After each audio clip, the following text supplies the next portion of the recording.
காற்றை தாங்கும் புவியே செந்தமிழ் மொழியே, தென் தமிழ் மொழியே, இங்கு கூடியிருக்கும் அவையே, அவையில் இருக்கும் பெருந்தகையே, நேரிய பணி செய்ய காத்திருக்கும் கூறிய அறிவு படைத்த எம் இளம் காளையர்களே, கண்ணீர்களே, உங்கள் அத்துணை பேரையும் சிரம் தாழ்ந்து வணங்கி முடித்து பேசப் போகிறேன் என் தலைப்பை எடுத்து.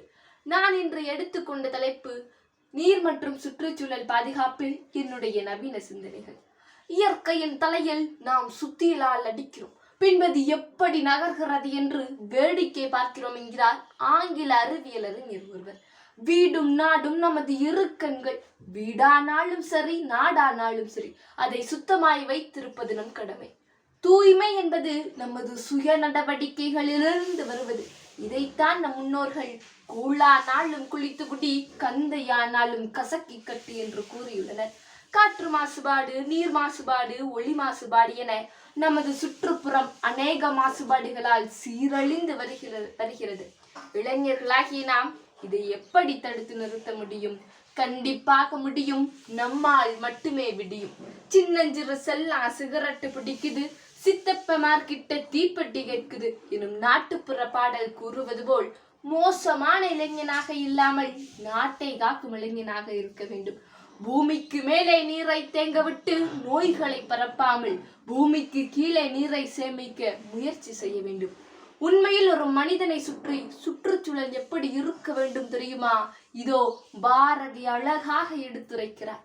10-12 தென்னை மரம் பக்கத்திலே வேணும், நல்ல முத்துச்சிடர் போலே நிலவொளி முன்பு வர வேணும். அங்கு கத்தும் குயிலோசை சற்றே வந்து என் காதல் பட வேண்டும் என்றன் சித்தம் மகிழ்ந்திடவே நன்றாய் இளந்தென்றல் வர வேண்டும் என்று. ஆனால் பாரதி இன்று இருந்திருந்தால் பாப்பா பாடலை எப்படி பாடியிருப்பார் தெரியுமா?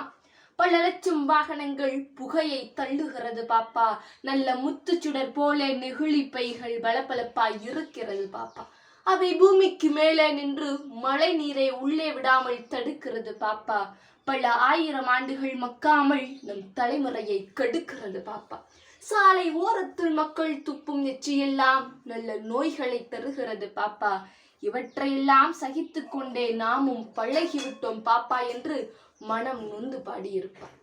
நெகிழிகளை நாம் அழிக்கவில்லை எனில் அவை நம் தலைமுறையை அழித்துவிடும் என்பதில் கவனம் செலுத்த வேண்டும்.